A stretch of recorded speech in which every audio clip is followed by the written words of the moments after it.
micro allumé pour un tête-à-tête. Ce soir sur les ondes, c'est un date avec Kate. Psst, avant de commencer ce nouvel épisode, j'aimerais t'inviter dans mon univers. J'ai créé un espace unique où tu trouveras un soutien juste pour toi, du contenu toujours plus lumineux et bien plus encore. Alors si tu es curieux, retrouve-moi sur cindy-kate.com. À très vite et bon épisode. Hello tout le monde! J'espère que vous allez bien. Moi, comme vous l'entendez, c'est vraiment la folie aujourd'hui. Il n'y a pas de raison particulière, mais juste je suis de bonne humeur. Donc ma foi, nous allons savourer cet état-là et c'est chouette. Je pense honnêtement que réenregistrer l'émission, ça me fait carrément du bien. Pourquoi ? Parce que la semaine dernière, j'étais pas là. Donc ceux qui écoutent attentivement l'émission... je vous remercie d'avoir fait la méditation si jamais vous l'avez bien faite. Ça a été frustrant un petit peu pour moi de pas enregistrer d'émission la semaine dernière. Mais bon, c'est comme ça fait aussi du bien de se reposer. Et puis clairement, je pense que vous l'avez entendu notamment à la fin de l'audio. Je sais plus quel mot j'ai dit, mais on sent que ça parle un peu comme ça. Donc je me suis dit, heureusement que j'ai pas fait 1 heure d'émission, ça aurait été insoutenable pour vous. Bref, nous sommes donc mercredi 29 octobre. Il est mercredi, ça veut rien dire. Vraiment, je crois que je suis fatiguée. Il est 18h01 et vous êtes sur la 1337. Bienvenue en ma compagnie, donc Kate pour vous servir pendant 1 heure. Aujourd'hui, de quoi allons parler ? J'arrive pas à parler aujourd'hui. De quoi allons parler, c'est pareil, ça se dit pas. De quoi allons-nous parler ? Ben dis donc. Mais c'est pas grave, on cultive l'imperfection parce que personne n'est parfait et que je n'ai pas besoin de faire des émissions sans faute, sans bégayer, sans rien du tout. Au contraire, ça permettrait malheureusement aux auditeurs de se dire « Oh là là, elle fait des choses super bien et moi je suis nulle à côté. » Donc voyez-vous, regardez, je fais des bêtises, je dis des âneries, je parle avec des phrases qui ne sont pas françaises et c'est ok les amis. Bref, je disais donc, quel sujet allons-nous aborder aujourd'hui ? J'ai envie de parler de plein de choses, comme toujours. J'ai envie de parler de suréfficients mentaux.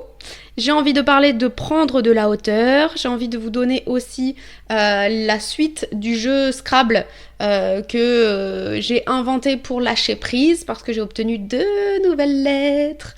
Alors, on est content. Là, vous voyez, j'avais envie d'appuyer sur un petit bouton comme dans les radios, vraiment où ça fait un petit bruit, ch'ting, genre on est content et tout, un petit bruit de félicitations. Mais comme c'est du one shot très spontané l'émission, je n'ai pas prévu ce petit bruit. Donc on fera sans. Voilà en gros sur les sujets principaux et puis comme d'hab on va laisser partir les sujets là où ils doivent aller. Donc rentrons dans le vif du premier sujet que j'aimerais aborder avec vous, donc c'est les suréfficients mentaux. Peut-être que vous ne connaissez pas du tout ce terme ou peut-être à l'inverse que vous l'avez déjà entendu. Pourquoi j'ai envie de parler de ça ? Pour plusieurs raisons et je vais vous expliquer ce que c'est bien évidemment. La première raison, c'est que cette semaine, j'ai assisté à un séminaire de l'école de coach holistique et j'avais un peu oublié que les élèves de cette école sont considérés comme des suréfficients mentaux et que là, il me l'a été dit clairement en face de moi. Mais c'est vrai que c'est pas la première fois qu'on me le dit, c'est juste que j'avais oublié. Peut-être que c'est aussi un déni ou une manière volontaire de me protéger, je sais pas. J'aime pas trop les étiquettes. Je pense que ça, vous le savez depuis le moment où vous m'écoutez. Donc, ça marche aussi pour moi. En fait, le suréfficient mental, ça englobe plein de choses. Et donc là, j'ai mis aujourd'hui, en fait, un livre audio qui s'appelle « Je pense trop », que j'avais déjà essayé de lire il y a longtemps. Il y a peut-être il y a longtemps, tout est relatif, mais peut-être 5-6 ans, je dirais. Et j'avais pas du tout aimé. Et là, je l'écoute, donc en livre audio. Honnêtement, je vous invite, si vous êtes curieux sur ces sujets-là ou si vous avez beaucoup de pensées dans votre tête, à l'écouter parce que maintenant que je le réécoute, c'est le bon moment. Je pense que la première fois, clairement, j'étais pas prête ou je sais pas, il y avait quelque chose qui ne résonnait pas. Aujourd'hui, ça résonne totalement avec moi. Et donc, ce livre explique vraiment ce qu'est un suréfficient mental. Alors, La personne, elle utilise parfois d'autres termes, mais elle explique que les suréfficients mentaux détestent les autres termes. Typiquement, le terme de surdouance, donc quand on est surdoué, le terme de haut potentiel intellectuel, haut potentiel émotif. Voilà, ça va rassembler un peu toutes ces idées-là, bien qu'il puisse y avoir quand même certaines nuances, et on est tous uniques, on est tous... on a notre propre personnalité. Donc voilà, je pense que certains vont se reconnaître plus ou moins. Donc ça va dépendre dans les sujets. Moi, typiquement, quand j'écoute ce livre audio, il y a des choses qui résonnent et d'autres pas du tout. Donc, suréfficients mentaux, en gros, ça recoupe énormément avec l'hypersensibilité. Ce qui est dit pour le moment, je ne l'ai pas fini, hein, j'en suis vraiment au tout début, j'ai dû écouter 1 heure à peu près. Et je crois qu'il y a 6 heures d'écoute. Pardon. Et j'ai des petits reliquats encore de rhume qui traînassent. Bref. Donc ce qui est dit, c'est que on a un cerveau qui fonctionne d'une manière très différente du reste du monde, entre guillemets. Notre cerveau, en gros, il capte énormément d'informations et il n'est pas capable de... pas de les trier, mais d'éliminer celles qui ne sont pas importantes. En gros, un cerveau lambda, il va aller dans un endroit... et le cerveau va dire bon, ça c'est pas important, donc on retient pas, hop, on balaye. Ça se joue en 1 nanoseconde, donc vous avez même pas l'impression d'avoir capté cette information là, voire pour certains peut-être qu'elle n'a pas été captée justement parce que l'attention n'a pas été mise dessus. Une personne donc hyperactive, enfin hypersensible, mais ça peut recouper avec l'hyperactivité, c'est pour ça que j'ai dit ça, hypersensible, hyperactive, hyper émotive, tous ces superlatifs là, on va avoir tendance à capter énormément d'informations.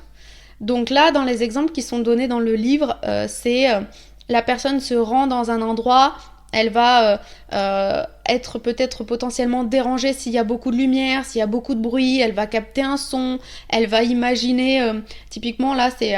une thérapeute qui explique ça et elle dit la personne était dans la salle d'attente, elle imaginait comment moi j'étais, juste au bruit de mes talons, elle s'est dit tiens elle sera comme ci, elle sera comme ça, et puis elle a analysé que la sonnette ne marchait pas, que les magazines étaient vieux, que ci, que ça, et en l'espace de 5 minutes elle s'est posé une 20aine de questions.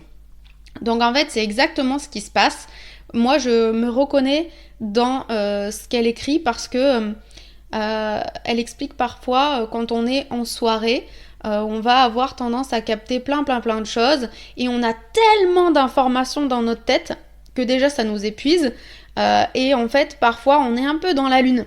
Je sais pas si ça vous est déjà arrivé à vous ou à des personnes avec qui vous parlez de vous rendre compte que quand vous lui parlez elle arrive pas à être concentrée. Moi ça me le fait beaucoup, si j'ai trop de stimuli je décroche. Donc typiquement je vais être le genre de personne à dire tu peux couper la télé s'il te plaît si on est en train de parler, ou ma fille me parle à la radio, je coupe le son.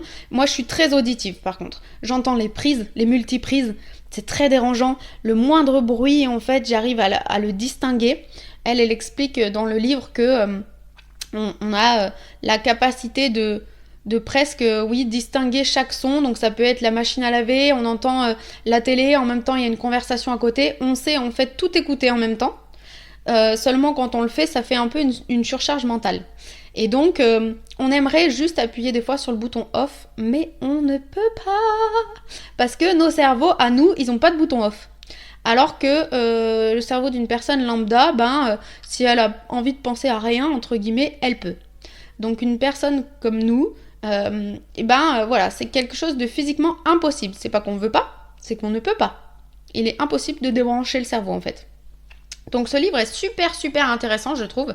Donc ça m'a ramené, comme je le disais, au séminaire que j'ai passé hier. Je vais vous le raconter. Cependant, avant ça, je voulais vous raconter d'autres choses, notamment donc les lettres que j'ai eues, mais ça va se recouper avec le séminaire, et une expérience que j'ai vécue avec une amie aussi la semaine dernière. Donc, au niveau de la lettre que j'ai acquise là la semaine dernière, donc vous savez le jeu du Scrabble là dont on parlait pour le lâcher prise, il y a, c'était lundi je sais plus quand, mais lundi il y a 15 jours je pense. En fait j'avais envie d'envoyer un message au père de ma fille pour lui dire la nouvelle adresse, parce que les changements de garde alternée se font pendant les vacances scolaires le dimanche soir. de maison à maison. Alors que d'habitude, c'est via l'école. Et là, je me suis dit, bon, je vais lui envoyer un message pour lui dire, je te rappelle que le changement, c'est dimanche, et voici une nouvelle adresse. Et là, j'ai dit, oh, stop, pouce, est-ce que c'est tes affaires ? Je vous donne le mantra de l'école, mêle-toi de tes oignons, mêle-toi de tes affaires. Et ça, c'est quelque chose, on s'en rend pas compte, mais plein de fois, on va vouloir intervenir dans la vie des gens, leur dire quoi faire, leur dire quoi penser, patati patata. C'est un peu aussi, on pourrait le voir comme ça, il y a certains prismes qui pourraient voir mon émission de cette manière-là. Maintenant, moi, c'est juste des invitations à réfléchir, à adopter d'autres prismes, mais je vous dis en aucunement ce que vous devez faire et pas faire, vous faites ce que vous voulez en soi, je vous dis ce qui marche pour moi. C'est un peu ça l'idée. Et bref, donc là, je me suis dit, est-ce que réellement, cette information, c'est à moi de la lui donner tout de suite alors qu'il m'a rien demandé? Est-ce que je sais déjà s'il en a besoin de cette information? Je me suis dit, attends, on va pas se mentir, ma fille est très pipelette, elle lui a forcément dit qu'on a déménagé, ce qui est logique, c'est une information importante quand même. Donc en théorie, il sait déjà, il a déjà cette information-là. Je me suis dit, ok, il aura peut-être pas l'adresse, mais s'il l'a pas, il va me la demander. Donc arrêtons en tout cas moi j'arrête de donner un truc à quelqu'un qui ne me l'a pas demandé. Comme quand on donne des conseils aux gens alors qu'ils ne les ont pas demandé, ça on va y revenir aussi un peu après. Et donc je me suis mordu la langue en me disant, tu ne fais rien, tu n'envoies pas de message, tu lâches prise. Si lui il a besoin, ou s'il a oublié de te l'amener, ou s'il n'a pas l'adresse ou quoi que ce soit, il te contactera à ce moment-là. Ça m'est venu tous les jours de la semaine, donc ça a été long. Ça a été long, à chaque fois je me suis dit non, tu n'envoies pas, non, tu n'envoies pas. Et le samedi soir, je sais pas, peut-être 10h30, 11h du soir, il m'a envoyé un message en me disant tu n'oublies pas, tu récupères notre fille à 18h dimanche. Et donc là je me suis dit génial, bon, j'ai mon ego, mon petit hamster a fait abstraction du fait de il me prend pour une débile ou quoi, je sais quand est-ce que je récupère ma fille. J'ai enlevé cette pensée parce que c'était pas une pensée bien. Et je me suis dit, il est attentif et précautionneux au fait que voilà, je récupère ma fille à ce moment-là. En gros, on est dans la communication et il n'y aura pas de malentendu. Donc j'ai plutôt adopté le prisme de c'est bienveillant. Voilà, c'est bienveillant, c'est chouette. Et donc à ce moment-là, je lui ai répondu, ok, j'imagine que tu sais qu'on a déménagé, as-tu besoin de l'adresse ? Et il m'a répondu non, ça ira, je vois à peu près où c'est et j'imagine que notre fille m'indiquera plus précisément quand j'arriverai dans le lotissement. Bon j'ai dit parfait, impeccable. Donc là, j'ai mérité ma lettre, ça n'a pas été, je sais pas comment dire, la lettre d'après vous allez voir elle est 1000 fois plus compliquée. Vraiment celle-ci j'ai morflé, j'ai pleuré, je me suis mis dans un état pathétique. Mais je trouve quand même que ça méritait une lettre parce que c'était redondant, c'est revenu et j'ai bien tenu sur vraiment tous ces jours-là en fait. Donc c'est plus sur la persévérance de tenir où je me suis dit, de tenir.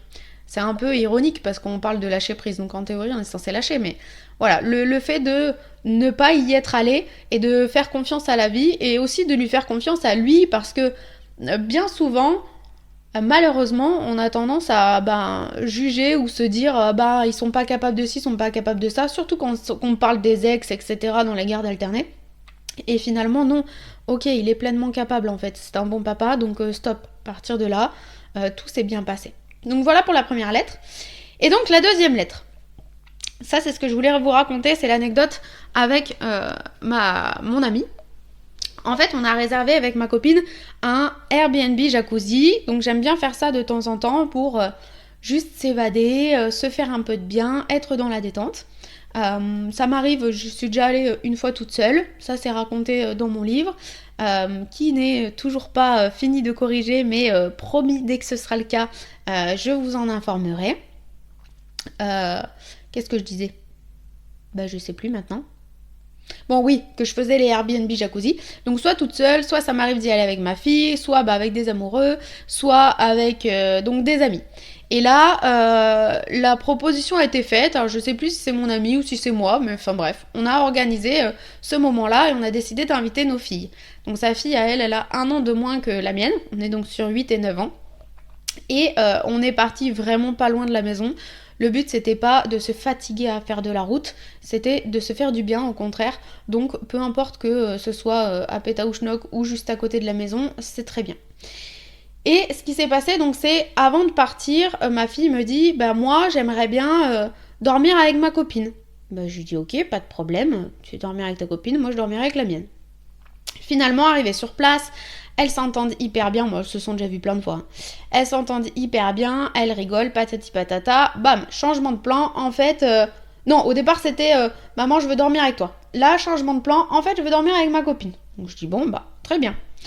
Et on veut dormir dans le lit d'en haut. Donc le lit d'en haut, c'était le lit où il y avait le jacuzzi dans la pièce. Il y avait les petites lumières au plafond qui changeaient de couleur. Bref, la meilleure pièce, quoi. Si on dormait pas dans ce lit-là, on dormait dans le canapé du salon qui se transformait en lit. Mais bon, c'était un peu moins sympa, quoi. Il n'y avait pas de lumière, il n'y avait pas d'ambiance, puis ça restait un canapé. Donc un peu moins cool. Je demande à ma copine et ma copine me dit ah bah regarde, elles ont l'air tellement contentes de partager le grand lit, on n'a qu'à leur laisser. Et donc je sens au fond de moi, je me dis quand même on paye le Airbnb, on est des adultes, d'autant plus que à ce moment-là ça s'est décidé, je sais pas à quelle heure il était, mais au fil de l'après-midi en gros elles ont profité du jacuzzi pendant pratiquement toute l'après-midi, alors que nous on profitait rien du tout. Donc je me suis dit bon, ça m'embêtait, je sentais que ça m'embêtait un peu, mais je me suis ralliée à la majorité. Donc à ce moment-là mon choix a été de ne pas m'écouter, voilà. Maintenant, je l'ai compris avec le recul. À l'instant T, je ne me suis pas écoutée. Au détriment donc des filles et de mon amie, je me suis dit, elles sont 3, elles veulent le lit d'en haut. Bon ben, soit. Je m'aligne. Finalement, à 23h, avec une journée entière de jacuzzi dans les pattes, les filles étaient quand même fatiguées. Elles avaient décidé de base de faire une nuit blanche. Pardon. Donc on les avait laissées un petit peu... vaquer à leurs occupations. Et là, le train, je pense, était passé pour la fille de mon amie et grosse crise. Grosse crise de larmes, gros mal-être. On sentait que voilà, la fatigue était là, plus. Et elle dit, moi, j'ai envie de dormir avec maman dans le lit d'en haut. Et là, vous sentez le piège arriver, entre guillemets. Ok, c'était pas du tout le plan. Donc pour une personne comme moi qui, de base, n'aime pas trop les imprévus, et comme j'avance dans le lâcher-prise, je ne suis pas étonnée d'avoir vécu cette situation-là. Mais sur le coup, je me suis dit, il y a 50 000 plans. Au départ, je devais dormir avec ma fille. Finalement, je dors plus avec ma fille. À la base, dans ma tête, on dormait dans le lit d'en haut. Finalement, on dort dans le lit d'en bas. Là, maintenant, on me demande de tout chambouler. Ça commençait à faire beaucoup dans ma tête. Et malheureusement, donc la petite était vraiment pas bien. Donc, elle pleurait de plus en plus. Et là, ce qui s'est passé, c'est que cette situation a été pour moi hyper difficile à vivre parce que il y avait pas de solution. J'ai tenté de rationaliser la situation en demandant aux filles ce qu'il en était, en demandant à la mienne ce qu'elle pensait, mais elle s'accrochait sur le fait de vouloir dormir dans le meilleur lit.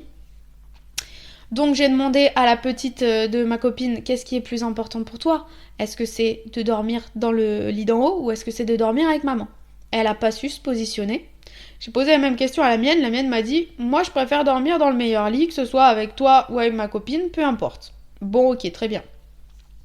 La situation faisait que en gros il y avait rien qui allait, il y avait rien qui s'améliorait. On demandait à la petite qu'est-ce qui est si bien que ça dans la chambre d'en haut. Peut-être qu'elle aurait aimé les oreillers, on aurait switché les oreillers et puis basta. Rien n'allait. Ça a duré quand même 3/4 d'heure l'histoire. Ce qui fait que ça s'est terminé où ma copine est rentrée carrément chez elle avec sa fille. Et donc nous avec ma fille on s'est retrouvés toutes les deux dans donc le meilleur lit. Mais on n'avait plus nos copines. Donc ça a été difficile à vivre parce que on était toutes là en fait pour passer un bon moment et que avec le recul on a compris que la petite qui pleurait n'a pas passé un bon moment. Elle était vraiment dans un mal-être à ce moment-là. Moi j'étais tellement énervée de la situation que qu'est-ce qui s'est passé ? La partie de moi qui juge est arrivée. C'est une partie que j'ai du mal à accueillir. Malheureusement on est humain et c'est comme ça. Les humains parfois on s'en rend même pas compte mais on juge. Et là, clairement, c'est ce qui s'est passé. Donc dans la tête, je me suis dit, je l'ai jugée de capricieuse, cet enfant, alors que, comme je vous ai toujours dit, quand on juge ou qu'on critique quelqu'un, en fait, on se critique soi-même. Et clairement, c'est ce qui se passait. Là, je me permettais de dire, c'est une petite capricieuse, elle a pas ce qu'elle veut, donc elle est pas contente. Mais si on fait le parallèle, en fait, et qu'on retourne la situation, c'est exactement la même chose pour moi, en fait. À ce moment-là, mais sur le coup, j'étais pas capable de le voir. À ce moment-là, j'ai fait ma capricieuse parce que le plan était comme ça et qu'on me chamboulait tous mes plans et que ça m'agaçait, en fait. Ça m'agaçait. J'avais déjà fait l'impasse en fait sur le meilleur lit. J'acceptais de dormir avec Pierre-Paul Jacques, que ce soit ma copine, ma fille, peu importe, en gros, j'avais lâché prise aussi là-dessus. Et là, on revenait encore me titiller. Donc, je me suis dit, non, mais stop, quoi. Donc, c'est aussi, en quelque sorte, un caprice, en fait. C'est un caprice parce que je voulais que la situation reste comme elle était. Et je n'accueillais pas ce changement de situation. Mais la vie, elle est comme ça. La vie, elle est... Il n'y a rien qui est figé, en fait. C'est tout le temps en perpétuel mouvement. Et à ce moment-là, mon amie, elle a senti en fait que j'étais très énervée et que j'étais dans le jugement, donc ça l'a mis aussi mal en fait. Donc on était toutes mal, il n'y a que la mienne qui a à peu près bien géré. Alors après elle était un petit peu triste quand même que sa copine parte, mais de manière générale elle garde quand même un souvenir assez agréable du week-end. Alors que nous, on a clairement morflé. Et là où ça a été le plus dur pour moi, donc ça a été le lendemain.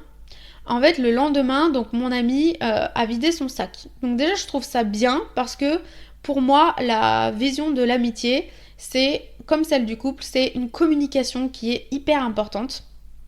Et je sais que ça demande beaucoup de courage pour pouvoir ouvrir son cœur et dire, bah voilà, écoute, moi j'ai mal vécu la situation. Son message, c'était ça en fait, c'était je me sens très mal, j'ai besoin d'évacuer en fait parce qu'il y a eu énormément d'émotions que j'ai condensées.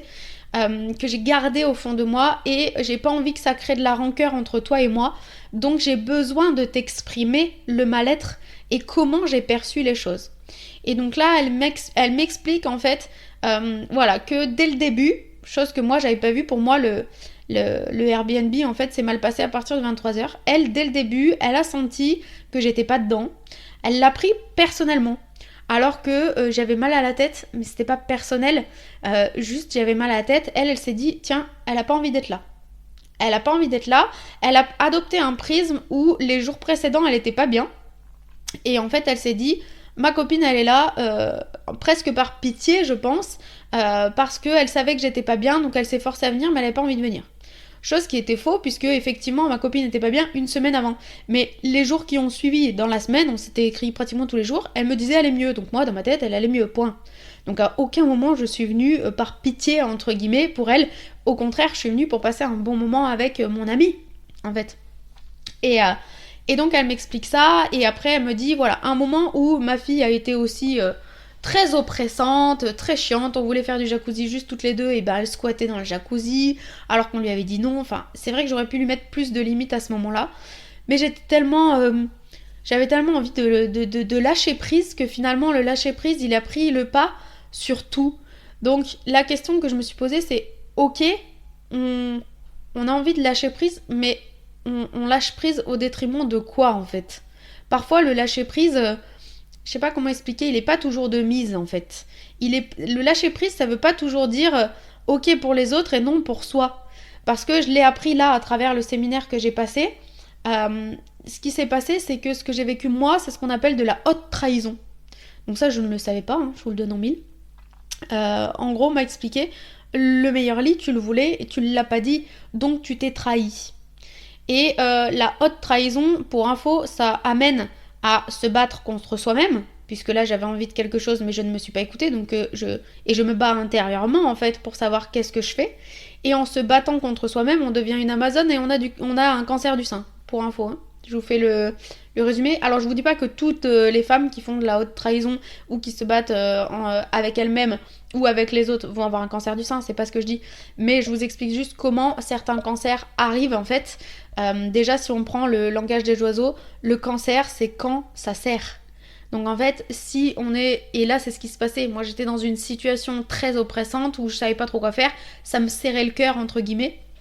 Donc vous voyez, on a l'impression que c'est une histoire de pacotille, encore une fois, mais les suréfficients mentaux, on est comme ça. Les suréfficients mentaux, même le petit truc, le tout petit grain de sable qui va arriver, ça prend des proportions énormes dans nos têtes.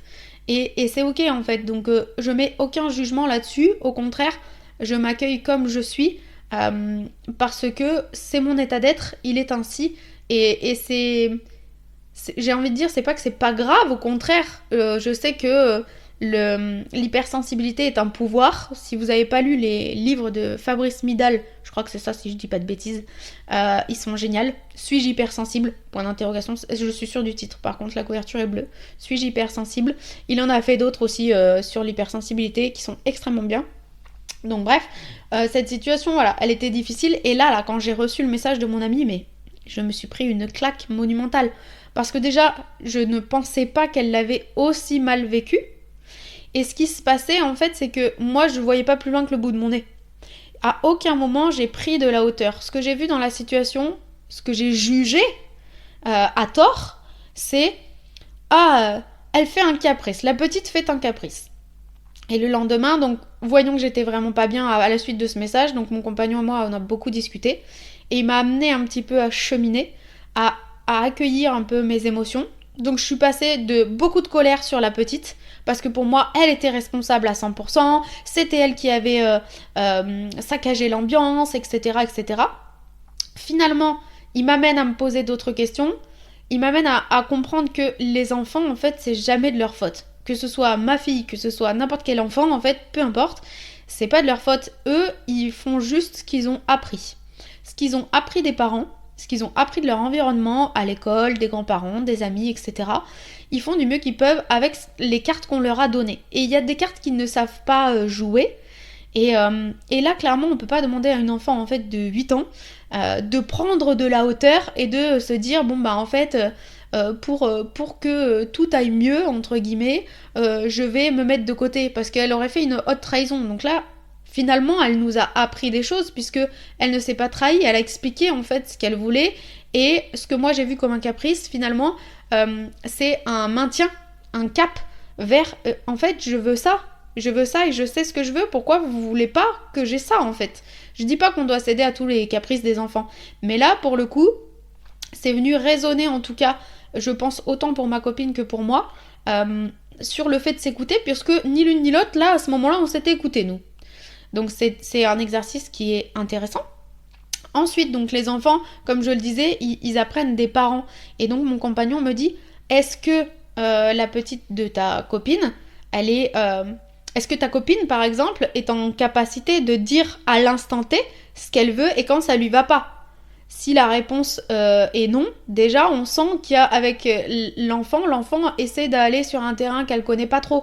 Donc c'est normal qu'elle ait agi de cette manière-là, je trouve.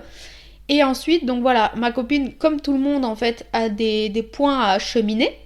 Et il est vrai qu'elle a parfois du mal à exprimer ce qu'elle pense à l'instant T. C'est pour ça qu'elle m'a envoyé le message après. Et que sur le coup, elle a rien dit. Donc ça m'a fait basculer la colère en fait de sa fille à elle. Je me suis dit, ok, bah en fait, le problème c'est elle. Mais finalement, si on prend vraiment de la hauteur, le problème, c'est pas le problème. Le problème, c'est la manière dont on réagit au problème. Le problème, c'est qu'on déclare que c'est un problème. Si j'avais pris de la hauteur, si je m'étais dit dans ma tête, ça, c'est pas un problème. Si j'étais dans le j'en ai rien à faire, en fait, à aucun moment, ça aurait pris des proportions aussi énormes dans nos têtes. Mais ce qui se passe, c'est que là, on était 4 hypersensibles dans une même maison. Donc forcément, parfois, ça peut faire des petites étincelles. Maintenant, là où c'est bien, c'est que on est toujours quand même dans l'amour et que voilà, il n'y a pas de notion, comment dire, c'est pas grave, voilà, il y a toujours de l'amour entre nous, mais c'est une expérience voilà qui a beaucoup servi. Après donc, une fois que j'ai mis le point là-dessus, je me suis dit en fait ma copine, elle a rien à se reprocher puisque elle aussi elle fait du mieux qu'elle peut à chaque instant et en fait pour le moment elle n'est pas en capacité de dire quand ça va pas à l'instant T. Elle me le dit, elle ne sait pas le faire. Elle le fait après à travers un message. C'est aussi à moi, en tant qu'amie, de savoir comment elle fonctionne, de l'accueillir comme ça. J'aurais aussi pu lui demander comment tu te sens. Et c'est vrai qu'à ce moment-là, j'étais focus sur moi, peut-être parce que j'avais mal à la tête et que j'avais pas envie en fait de faire l'effort d'être focus sur quelqu'un d'autre. Peut-être aussi parce que moi, dans mon cheminement personnel, j'ai beaucoup donné aux autres par le passé et que maintenant, j'apprends en fait à être égoïste, mais dans le bon sens, j'apprends à penser à moi, justement pour pas être dans la haute trahison. Et ça, c'est quelque chose sur lequel je chemine. Donc parfois, j'ai encore du mal. Parfois, je reste dans mes travers de je fais passer les autres pour pas les blesser. Mais ça, c'est pas cool en fait, parce qu'on se blesse soi-même. Et donc à travers le séminaire que j'ai passé, j'ai compris tout ça, et à travers la discussion avec monsieur. Donc ensuite, la colère en fait n'était plus sur mon ami, mais elle était sur moi. Bonjour madame la culpabilité qui est revenue. Donc là, j'ai vite balayé la culpabilité en disant oh, stop, j'ai fait du mieux que j'ai pu à l'instant T. Oui, à l'instant T, je n'étais pas capable de prendre de la hauteur. Maintenant, avec le recul, je me dis, j'ai posé en fait d'autres prismes. J'ai été en chercher d'autres prismes. Mon ami m'a proposé, enfin mon conjoint m'a dit, tu sais, cette petite, elle était probablement extrêmement mal. Mais à ce moment-là, j'étais tellement énervée qu'il était impossible, inconcevable pour moi d'entendre, ok, elle était mal, j'entends, mais pour moi, elle a fait aucun effort, nanana. Donc je restais en fait campée sur mes positions. Le prisme juste de elle était mal ne suffisait pas à me faire, entre guillemets, avoir de l'empathie pour elle. Et ensuite, je me suis dit, bon, on va essayer d'adopter un autre prisme. Et comme là, à travers le message de mon amie, elle marquait qu'elle-même était mal depuis le début, je me suis dit peut-être que sa fille, qui est hypersensible aussi comme la mienne, a capté que sa maman n'était pas bien. Et les enfants, parfois, ils prennent des choses qui nous appartiennent en tant que parents, comme pour nous sauver, en fait. C'est une loyauté invisible. Donc, ils vont prendre des traumas qu'on a, ils vont prendre des choses pas cool qu'on a. En gros, ils vont les porter parce qu'ils ont la croyance qu'en les portant, ça va soulager les parents. Chose qui ne se passe jamais. Mais on a tous fait ça. Hein. Vous-même y compris, si vous faites une thérapie, vous verrez que vous portez probablement des traumas de vos parents. Et donc, à ce moment-là, je me suis dit peut-être qu'en fait, elle a fait ça parce qu'elle a senti que sa maman n'était pas bien et donc c'était pour sauver sa maman. Et en fait, ce prisme-là, je me suis dit, est-ce que c'est vrai ? Je ne sais pas. Cependant, comment je me sens avec ce prisme-là ? Et ça, c'est le prisme de l'amour. Parce que, à travers ce que moi je voyais et je jugeais être un caprice, si j'adopte ce prisme-là, finalement, c'est une très belle preuve d'amour. Parce qu'en fait, la petite aurait juste voulu sauver sa maman et la débarrasser d'une situation qui était pesante pour elle. Donc, mon amie, elle est très connectée aussi, donc c'est une situation qui est pesante. Je le prends pas personnellement parce que je me dis, alors ça peut être certes avec mon mal de tête, etc. Mais ça peut aussi être l'énergie du lieu là où on était. Des fois, on peut capter en fait des énergies qui sont pas à nous, ou s'il y a eu des disputes avant, s'il y a eu des maladies dans le logement. Enfin, il y a des choses comme ça au niveau énergétique qu'on peut capter. Et elle, je sais qu'elle capte beaucoup de choses. Donc voilà, c'est pas, je le prends pas mal entre guillemets, le fait qu'elle était pas très bien dans ce Airbnb. Et en fait, ce prisme-là m'a fait du bien. Donc je me suis dit, vrai ou pas, je décide d'adopter ce prisme-là parce que je sens au fond de moi que ça enlève ma colère et que ça me refait vibrer sur la fréquence de l'amour. Donc j'ai fait le choix, parce que clairement le lâcher-prise est aussi un choix. J'ai fait le choix de croire en cette hypothèse-là. J'en ai parlé à mon ami qui m'a dit, j'avoue que moi aussi je me suis posé cette question-là. En soi, on ne le saura jamais si c'est vrai ou pas vrai. Même si on posait la question à l'enfant, c'est inconscient. Donc elle serait bien incapable de dire si elle a fait ça pour sauver sa maman. Elle comprendrait, je pense, même pas la question. Mais tout ça pour dire, cette prise de hauteur-là, elle nous permet en fait de constater que, et c'est ce qu'on oublie très souvent, les gens ne font pas les choses exprès pour nous énerver. Il y a plein de situations que j'ai vécues dans ma vie où je me dis, mais vraiment, mais c'est pas possible, il le fait exprès. Il le fait exprès pour m'énerver. Non, les gens, en fait, s'ils ont une attitude comme ça, c'est qu'il y a quelque chose qui les a conduits à avoir cette attitude-là. Mais de manière générale, les gens n'ont pas, sauf ceux qui vont être vraiment très mal intentionnés, mais en tout cas dans mon entourage, je n'ai pas de personnes comme ça. Les gens n'ont pas fait du mal volontairement, en fait. C'est pas leur but. Et là, cette enfant, si elle avait vraiment voulu être et faire du mal volontairement, elle se serait pas mise en pleurs et à être vraiment pas bien en fait. Ce qu'elle demandait là, c'était un endroit confortable avec sa maman, un endroit rassurant. Et à l'instant T, la meilleure solution qu'elle ait vue, c'est le meilleur lit. Et finalement après, la meilleure solution qui en a découlé, c'est on n'a qu'à rentrer à notre maison, comme ça on dort tranquillement chez nous en fait. Je peux pas lui en vouloir. Nous tous, on aurait réagi finalement de la même manière si, enfin plus ou moins, si on n'avait pas été bien dans un logement, on peut parfois chercher des solutions et se dire qu'est-ce qu'on fait? On reste là, on s'en va. Donc ce que j'aimerais en gros partager là avec vous, c'est cette prise de hauteur qui serait, je pense, nécessaire de faire plus souvent, en tout cas pour moi, pour ma part. Il est primordial que j'apprenne à vraiment me détacher de la situation. Alors je peux pas dire ne plus prendre les choses à cœur, parce que ça, ils le disent très très bien dans le livre de ce matin, là, je pense trop. On ne peut pas ne pas prendre les choses à cœur quand on a des personnalités telles que la mienne, c'est impossible. Donc tous les gens qui me disent ça me fait beaucoup rire. Si je pouvais, je le ferais, mais je ne peux pas. Donc oui, la moindre petite broutille de ma vie va avoir des conséquences assez élevées. Maintenant, ce qui est intéressant, c'est que moi, là, ce que je vous dis, c'est des broutilles. C'est pour vous aider, vous, peut-être sur des situations qui vont être plus complexes. Moi, les situations les plus complexes, je touche du bois et je suis très ravie. Et surtout, je suis reconnaissante et fière du travail que j'ai fourni dans ma vie, parce que j'ai eu des situations très complexes par le passé. Mais en fait, j'ai réussi à avancer et à aujourd'hui, ma vie est bien et je peux pas dire le contraire. Donc forcément que les sujets sur lesquels je vous invite à travailler avec moi, c'est des broutilles. Mais voilà, comme on disait la dernière fois, ça permet de reprogrammer la matrice et c'est plutôt chouette. Donc voilà, en gros, sur cette prise de hauteur, j'ai noté quelques phrases au séminaire que je voulais partager avec vous, parce que c'est des phrases qui... Alors, c'était sur le lâcher-prise, ça va peut-être se recouper avec ce que je viens de vous raconter du Airbnb Jacuzzi, ou peut-être pas. Peut-être que ça va vous parler en fait sur d'autres plans et ça va résonner avec vous sur des choses que vous avez vécues, et tant mieux si c'est le cas, parce que c'est aussi quand même un peu le but. Donc une des phrases que j'ai notées qui était vraiment chouette, c'est une citation du Cours en miracle. Donc c'est un livre que je n'ai pas lu, mais qui au niveau de l'éveil est fortement recommandé de lire. Donc il est dans ma to-do list quand j'en aurai envie, quand ce sera le bon moment pour moi. Pour l'instant ça vibre pas, ça résonne pas, donc je ne le fais pas. La phrase c'est « Tout est un acte d'amour ou un appel à l'amour ». Et je trouve cette phrase d'une puissance incroyable. Parce que ça veut dire quoi? Ça veut dire que soit les choses qu'on aime, qui se passent bien, c'est de l'amour pur. Tout ce qu'on n'aime pas, qu'on juge mal, tout le mal pour un bien, etc. Tout ce qu'on a un peu plus de difficulté à digérer, à supporter, qui nous dessert, qui nous énerve, qui nous met dans la colère, c'est un appel à l'amour. Donc tous les chagrins d'amour que vous avez vécus, c'est un appel à l'amour. Parce que c'est un amour pour vous, on vous appelle à revenir en votre centre, à vous aimer. Là, le burn-out, toutes ces situations-là, ça peut être des licenciements, peu importe, tout est un appel à l'amour. Et en fait, je me dis qu'avec cette vision-là, qui est très très élevée, on ne peut que bien vivre la situation.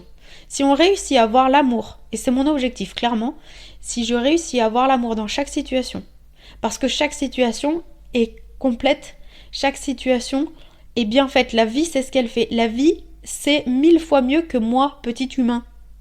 L'univers orchestre tout. Et en fait, c'est un puzzle hyper bien réglé, entre guillemets. Un mécanisme bien huilé. Et je ne peux pas, moi, parce que je veux ci, parce que je veux ça, juger que c'était mieux ainsi. Sur le coup, voyez-vous, le coup du jacuzzi, je me suis dit, franchement, nul, quoi. Et j'étais déçue, et avec le recul, je me dis, mais merci la vie de m'avoir fait vivre cette expérience-là, parce que ça nous a énormément appris, à moi comme à mon ami, parce qu'on en a beaucoup parlé. Déjà, ça nous a montré que notre amitié était solide, donc rien que pour ça, c'est chouette. Ensuite, ça nous a montré la voie et l'importance de s'écouter, vraiment. Et pour ma part, ça m'a vraiment amené sur la voie de l'amour aussi, en fait. Et donc d'arrêter de juger, même si je le sais déjà. Mais c'est ok, j'accueille cette partie de moi qui juge, parce que c'est pas évident pour le moment pour moi d'être toujours sur la fréquence de l'amour. Donc voilà, pas de jugement là-dessus, parce que si je juge le fait de juger, on juge toujours, quoi. Vous avez compris l'idée.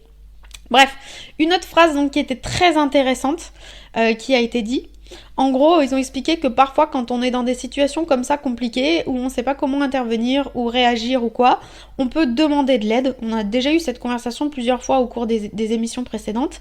On peut demander de l'aide à l'univers, donc avec diverses manières de le faire. Et là, ils nous disent, c'est un peu comme un enfant, s'il pose une question, donc quand tu poses une question, attends-toi à toutes les réponses. Parce que tu sais pas en fait ce qu'il va te répondre. Et ben quand tu poses une demande, attends-toi à toutes les formes. Et cette phrase, je l'ai trouvée super bien, parce que plein de fois on a tendance à croire, moi je veux que les choses elles se passent comme ça, comme je l'ai décidé. Moi je suis comme ça, typiquement. Et ben non en fait. Parce que parfois je peux demander quelque chose, mais j'ai pas besoin que ce soit exactement comme je l'ai décidé. Et là dans l'exemple, au séminaire, donc justement c'est tombé sur moi, ils m'ont interrogé, notamment par rapport à l'émission de radio. Ils m'ont dit, Kate, est-ce que toi, quand tu as trouvé l'émission de radio, tu avais vraiment décidé que tu voulais faire ton émission sur la 1337, que ce serait tous les mercredis à 18h, et voilà, et que tu ferais ton jiggle, etc. Mais j'ai dit, mais à aucun moment, je ne savais même pas que j'allais enregistrer une émission. J'ai émis, je pense, inconsciemment la demande de, tiens, j'aimerais aider les gens, mais d'une manière différente que... d'être coach holistique classique en recevant les gens en one-to-one comme les thérapeutes, etc. Parce que ça ne me correspond pas et surtout ça ne me donne pas envie en un mot ou envie en deux mots, ça me fait pas vibrer. Donc moi je voulais juste un truc pour m'amuser. En fait j'ai dit à l'univers, moi je veux m'amuser. Et ce qui s'est passé, c'est qu'en tombant sur le site du bénévolat, il y avait une annonce sur la radio, je me suis dit, ah tiens, ça pourrait être chouette. Mais j'ai pas choisi la fréquence, j'ai pas choisi la radio. J'ai pas choisi non plus le jour et l'heure. On m'a dit, j'avais fait une jaquette en mettant au pifomètre le mercredi à 17h. Ils m'ont dit, je te propose le mercredi à 18h parce qu'on sent que ton émission va marcher. Et c'est un créneau, en fait, à 18h qui est plus écouté qu'à 17h. Ok, allons-y. En fait, en soi, je travaillais pas, donc peu importe le jour, finalement, c'était ok. Donc c'est ça qu'on veut nous faire comprendre à travers cette phrase. C'est que vous pouvez manifester ce que vous voulez. Cependant, vous ne pouvez pas contrôler la forme par laquelle ça vient. Donc vous voulez manifester de l'amour. Moi je veux de l'amour dans ma vie, je veux un chéri bien, tatati tatata. Et l'univers, si vous ne vous aimez pas suffisamment, il va vous envoyer des chéris de merde avant. Il va vous envoyer vraiment des pauvres types, des blaireaux, pour vous apprendre la vie en fait, pour vous apprendre à vous aimer. Et une fois que vous vous aimez suffisamment, là vous allez comprendre que vous avez besoin de personne, et c'est là, bim, que le chéri il arrive. La vie, des fois, elle est drôle quand même, je trouve. Mais enfin, voilà. Donc, cette phrase, je l'ai trouvée quand même assez puissante. Et je crois qu'il y en avait une autre, justement, sur le fait de manifester. Alors, je sais plus où est-ce que je l'ai notée. Mais je l'ai en tête. En gros, c'était la vie manifeste pour qui tu te prends. Mais dans le bon sens. D'ailleurs, j'ai vu une autre vidéo. Tiens, je voulais dire ça aussi. J'ai vu une vidéo sur les réseaux d'une nana qui disait moi, j'aime bien mettre des robes à paillettes en soirée, et quand j'arrive, les gens ils me regardent et ils me disent mais pour qui tu te prends? Et là j'ai adoré comment elle a répondu, la nana. Elle fait ah mais je me prends pour moi en fait. Et je trouve cette phrase mais tellement géniale. Mais oui, prenez-vous pour vous. Et surtout donc dans la phrase la vie manifeste pour qui tu te prends, ça veut dire quoi? Ça veut dire que si tu te prends pour quelqu'un qui n'a pas confiance en toi, si tu te prends pour quelqu'un qui n'est pas capable, si tu te prends pour quelqu'un qui est moche, qui est nul, qui est grosse, tu seras ça en fait. Parce que tu vas vibrer ça, et l'univers, en fait, il t'aime tellement qu'il te donne ce que tu vibres. Ça, parfois, c'est un peu compliqué à comprendre, et ça peut être en désaccord avec ceux qui disent la loi de l'attraction, etc. La loi d'attraction, c'est pas juste je veux une belle voiture, je le pense très fort et je vais avoir la belle voiture. Non. En fait, c'est ce que vous vibrez. Si vous voulez une belle voiture, vous vibrez le manque parce que vous ne l'avez pas, cette belle voiture. Donc, il va continuer à vous donner du manque, l'univers. Donc, vibrez, incarnez, manifestez ce que vous voulez être. Et revendiquez-le. Revendiquez-le. Je suis belle, je suis forte. Je suis, moi typiquement en ce moment c'est, tu fais quoi dans la vie? Là je suis animatrice radio et auteur de livres. Clairement je suis pas payée pour ce que j'anime. Moi j'ai juste l'impression de faire du blabla pendant 1 heure, mais je m'amuse comme une dingue. Mon livre il est en cours de correction, il est absolument pas publié. Mais dans ma tête, en fait, le chemin, il est tracé. Et j'ai décidé, je suis ça. Mon livre, il est écrit. Donc en fait, à aucun moment, on me dira, mais attends, t'es pas...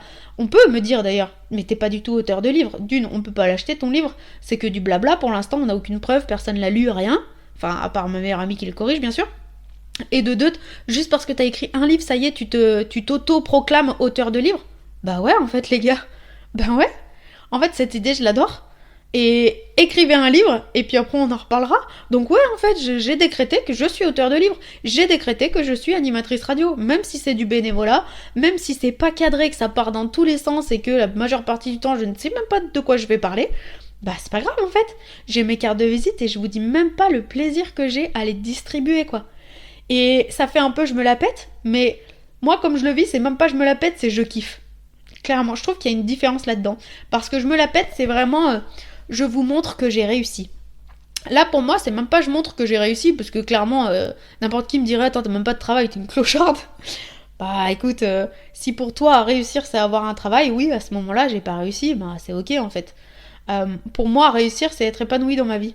Franchement, là, tout de suite, j'ai réussi ma vie. J'ai réussi, clairement. Je suis épanouie dans mon couple, dans ma famille, j'ai des amis extraordinaires. Ouais, j'ai pas de travail, mais à côté de ça, je suis méga occupée, je fais tout le temps plein de trucs, plein de projets. Donc moi, j'ai réussi. Donc en fait, je me prends, là, en ce moment, je joue au jeu, je me prends pour quelqu'un de vachement chouette, quoi. Donc si ça me prend de me prendre pour une assistante de direction, bah je me prendrai pour une assistante de direction. Si ça me prend de me prendre pour la meilleure star du monde, bah je me prendrai pour la meilleure star du monde. Et en fait, plus je vais le dire, plus je vais vibrer, plus je vais l'incarner, plus ça se passera. Et c'est exactement, si vous écoutez des podcasts un peu de gens qui ont réussi, il y en a plein qui disent ça. Il y en a plein qui disent ça. Je sais plus comment il s'appelle, mais je crois qu'il y a une star mondiale, un champion de boxe. Un champion de boxe. Depuis tout petit, il avait décrété, moi, je serai un champion. Je serai le meilleur du monde. J'aurai en gros la coupe, ou je sais pas comment on dit, la coupe ou la médaille. Enfin, vraiment, je serai le meilleur du monde en boxe. Et au départ, tout le monde lui a rayonné. C'était un gamin. Mais qu'est-ce que tu veux? Déjà, essaye de gagner le concours de ton village. Après, on en reparlera. Non, les amis. Visez grand. Si vous voulez atteindre les étoiles, visez la lune. Hein. Ou l'inverse, je sais plus. Bref, vous avez compris l'idée, quoi. On vise grand. On vise grand. Après, bien sûr, si vous avez des objectifs 10 fois trop hauts et que vous ne les atteignez jamais, ça peut vous saper le moral. Mais la réussite, vraiment, dans tous les podcasts que j'écoute des gens qui sont... David Laroche, je sais pas si vous connaissez aussi, c'est un petit blondinet qui était hyper timide au départ et qui maintenant fait des conférences incroyables. Il le dit aussi, on y va quoi. On y va, on n'a pas peur. Et vous avez expérimenté en fait le fait de ne pas vous aimer, le fait d'être humble, patati patata. Ben, comme on l'a déjà dit dans d'autres épisodes, expérimentez le fait de vous la péter. Et là, faites-le pour vous, par contre, faites-le pas pour le prestige des autres, faites-le pas pour les apparences. Faites-le vraiment pour vous. Moi, là, c'est ce qui se passe, je le fais pour moi en fait. Et ça me fait kiffer quoi. Ça me fait kiffer. Donc j'espère en gros que cette petite pointe de rappel, parce que c'est un rappel, on l'a déjà dit à plusieurs reprises, vous aura fait du bien et vous aura donné vraiment envie d'avancer là-dedans. Si je peux vous donner un challenge, on a tous nos petits challenges personnels, en tout cas comme vous voyez, moi j'aime bien en faire, voilà, notamment à travers les lettres de Scrabble en ce moment. Si je peux vous donner ce petit challenge-là, c'est vraiment... mettez-vous un objectif de « je suis comme ça ». À partir de maintenant, j'ai confiance en moi. Ça peut être juste ça, hein. J'ai confiance en moi. Et en fait, voilà, je fais quelque chose, je l'ai fait à fond, et ben c'est génial, je suis contente. Il n'y a pas besoin de chercher plus, il n'y a pas besoin de chercher midi à 14h. À partir de maintenant, je suis la meilleure de mon équipe. Hop, allez, bam. Et vous mettez en fait... après, il faut mettre les actions avec, hein, bien sûr. Mais vous faites le nécessaire pour que ça marche. Et vous verrez qu'après, au bout d'un moment, ça va marcher. Si vous y croyez de toutes vos forces, vous vibrez, vous l'incarnez, vous mettez toutes les actions en place pour ça, il n'y a pas de raison que ça marche pas. Il n'y a pas de raison que ça marche pas. Maintenant, il faut y croire. Si vous le dites mais que vous y croyez pas, forcément. Donc bref, voilà en gros sur toute cette partie-là de prise de hauteur. Je regarde sur mes notes s'il y a d'autres choses qui étaient intéressantes. Pourtant, j'ai noté vraiment beaucoup de choses. Mais après, ça va être des choses un peu plus ciblées. Ça va moins vous correspondre, je pense. Je trouvais que les phrases vraiment les plus importantes, elles étaient là. Si, il a été aussi demandé...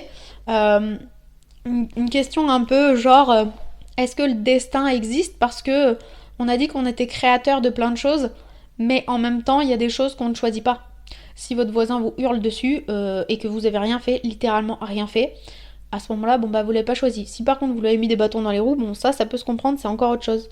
Donc ils ont utilisé une métaphore que j'ai trouvée très intéressante. En gros, ils ont visualisé donc un trait pour la naissance d'un côté, un trait pour la mort de l'autre côté. Et la personne expliquait que entre les deux traits, il y a des points. Et le but, c'est de passer par tous les points. Donc les points, c'est les nœuds obligatoires que vous devez passer dans votre vie. Les passages vraiment où on ne peut pas y échapper pour pouvoir avancer, pour pouvoir grandir et pour pouvoir atteindre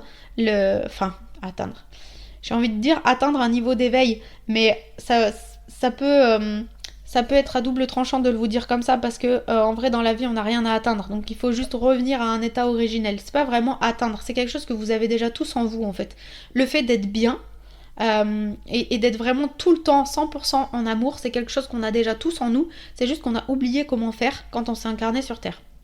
Et donc là, il faut passer par tous les points. Mais en soi, vous pouvez passer par tous les points dans n'importe quel sens.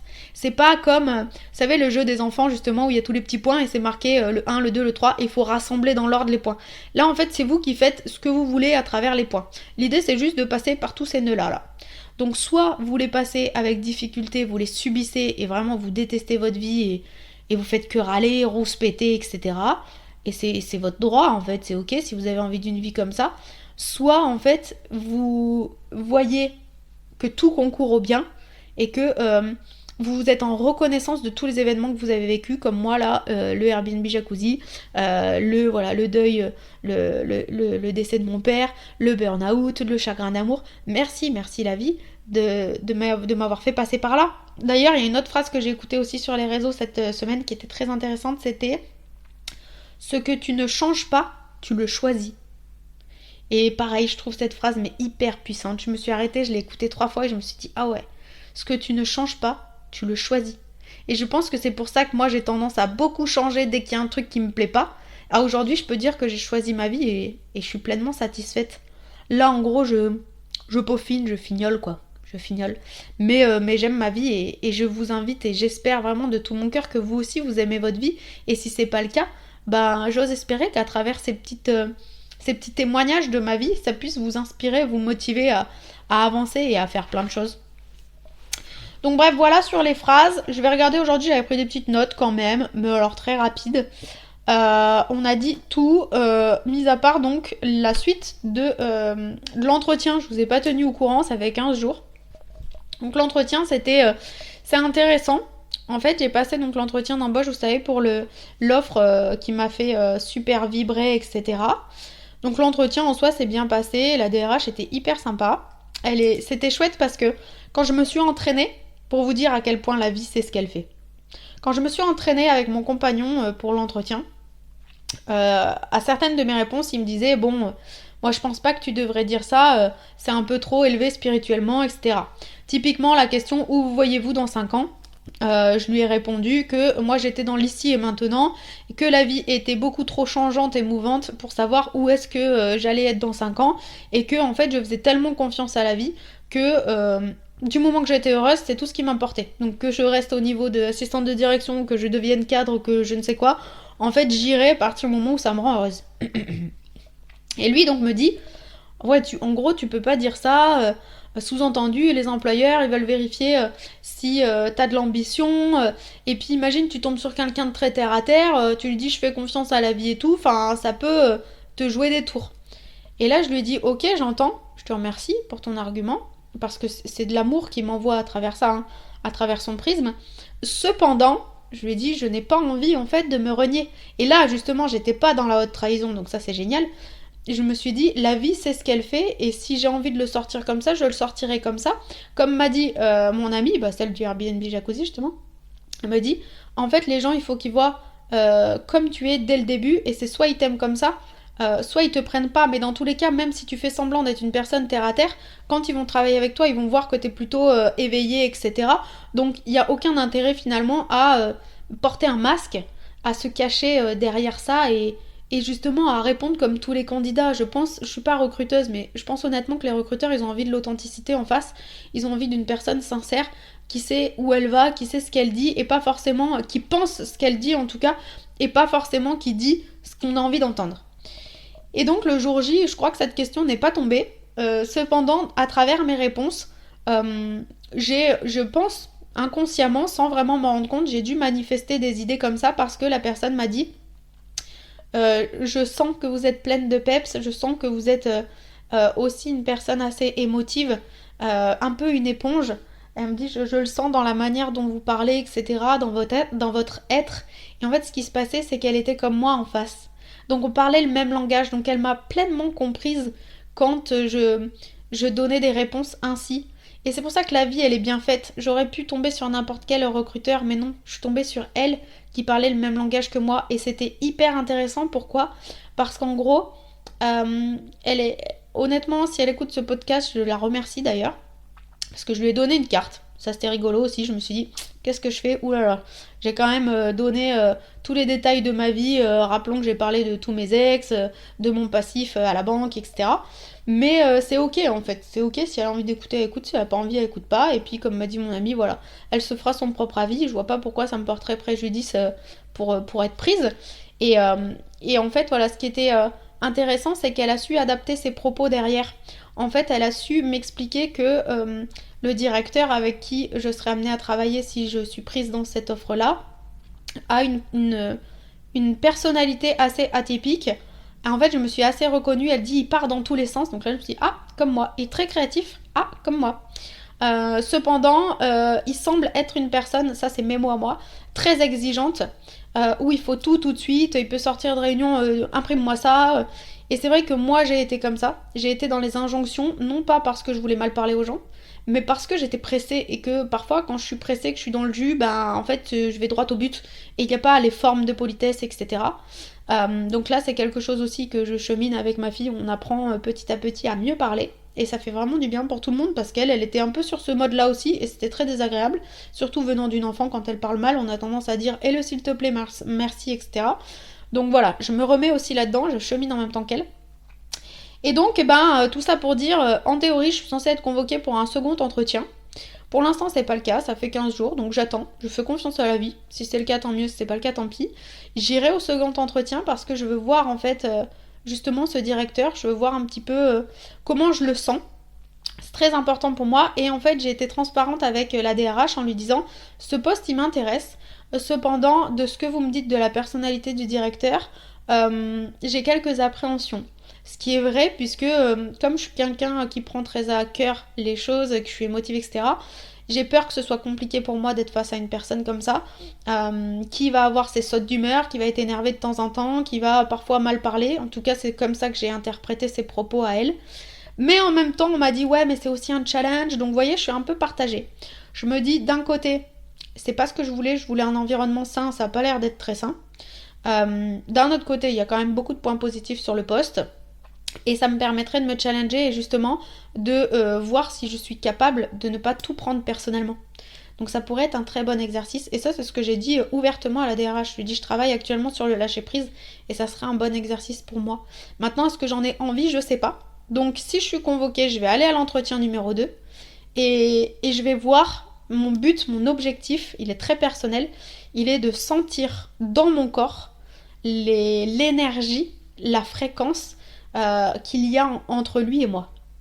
En gros, je pars du principe qu'une personne, comme elle me l'a décrite et comme je l'imagine, parce que je l'ai pas vue donc je peux pas encore juger, mais c'est une personne qui va être qui prend beaucoup de place au niveau énergétique. Vous savez, c'est les gens, ils sont là quoi. Rien qu'à leur posture ou à leur manière de serrer la main, leur manière de s'exprimer, de parler, rien que si la voix est forte, pas forte, s'ils baissent les yeux, s'ils ont les yeux avec un regard bien soutenu, on sent tout de suite si c'est des gens à fort caractère, des gens de prestance. Vous savez, ils en imposent en fait. Vous voyez ce profil-là ? Donc je veux voir si c'est ce type de profil-là ou pas, et je veux voir comment je me sens avec. Si je sens que je suis vraiment pas bien, je n'hésiterai pas un seul instant à carrément couper l'entretien et dire on va s'arrêter là parce qu'honnêtement, votre personnalité ne matchera pas avec la mienne. Donc je me préfère même pas m'engager là-dedans. Comme je l'ai dit, je veux être sûre avant de m'engager. Si toutefois je sens quand même qu'il y a de la bienveillance, il y a quelque chose derrière, il y a du peps et que je me reconnais plus, je pourrais être amenée à faire ce job-là. Donc je verrai. Par contre, enfin non, on enlève mon par contre. Ce que je voulais vous dire, et ça c'est une victoire mais incroyable, elle m'a dit que sur 60 CV qu'ils avaient reçus, elle avait fait un premier tri à 15 CV. Ensuite, elle a donné les 15 CV au président. Lui a trié 3 CV. Elle avait refait un tri derrière avec 5 CV. Et il s'avère que j'étais dans le tri des 3 et des 5. Donc en gros, j'étais dans le top 3 des meilleurs CV sur 60. Et bien franchement, ça fait plaisir, mais de ouf, de ouf, de ouf. Quand on voit l'énergie que j'y ai passée, franchement, j'étais tellement fière de moi. Pardon. Donc voilà, au final ça fait 15 jours, vous voyez que, même plus, ça doit faire 3 semaines que je vous parle de cette offre, puisque je vous en avais parlé avant même de postuler. Et on est toujours en stand-by, donc je fais confiance à la vie, comme je vous le disais. On verra, j'apprends à m'écouter, à écouter mon corps, et donc je vous tiendrai au courant de la suite dans le prochain épisode. Et oui, parce que ça y est, l'heure est atteinte, on a comme d'habitude beaucoup parlé de plein de choses. J'ai trouvé personnellement que c'était intéressant de parler de surefficients mentaux et de prise de hauteur. J'espère que l'histoire du jacuzzi, qui était peut-être un petit peu longue, vous aura pas trop coupé l'appétit. Et puis voilà, la semaine prochaine, on se retrouve pour de nouvelles aventures, toujours inédites, toujours à l'improviste, puisque pas la moindre idée, comme d'habitude, de ce dont je parlerai. Et en attendant, je vous embrasse, je vous souhaite un très bon appétit, et je vous envoie plein d'amour, plein de force si vous avez des épreuves à passer dans cette semaine. Et plein de good vibes si vous n'avez pas d'épreuves à passer. Voilà, merci à vous encore pour votre écoute, votre présence. Et je vous aime trop, je vous fais plein de bisous.